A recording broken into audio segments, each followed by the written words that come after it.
Definitely a great night in Trojan Arena. In the locker room before the game, we talked about the importance of great starts. In the past, our team usually gets going throughout the year and we finish pretty well in the end, but we haven't been great at starts. So we've been working for a great start, and we really came out and had a great start tonight. So things that we expect to do well and we did well was rebound. New things that we did well are we did great on our press and creating turnovers and causing frustration. Again, our press is more than just the steals. It's more about wearing people out for the fourth quarter, and they only made one field goal in the fourth quarter, so we feel like it was effective. The other thing that's kind of new that we're trying to get a lot better at is the amount of assists we have and sharing the ball. And just getting that feeling of we trust our teammates. I don't have to take it every time myself. Even though I'm a great scorer, I'm going to share it with my teammates, and at times they did really well with that. And Coach, I remember in the media day for Troy, you mentioned that you circled this state for multiple different reasons. One of them, obviously, a loss last year to Toledo, but this year you guys start 1-0. You're 8-6 now in season openers, 12-2 at home for home openers.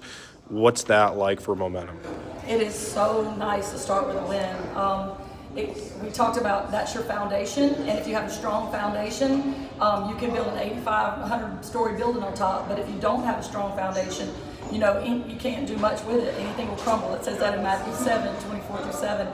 And I mean, our foundation is our start, and so we have a good, strong foundation. Now we're just ready to build on it. Coach, speaking of start, I mean, the second quarter in specific, 75% shooting for you guys.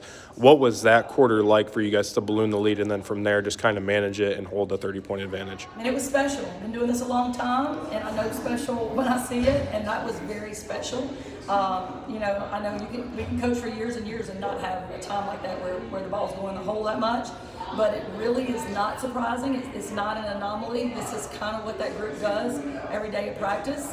We certainly have things we need to work on. We certainly have some things we need to compensate for, but scorers they are. They're good scorers. And Coach, you talk about it. This is a story that you guys are writing yourselves. This was chapter 1. Chapter 2 comes up this week against Mississippi Valley State. How do you turn the tide for that game now?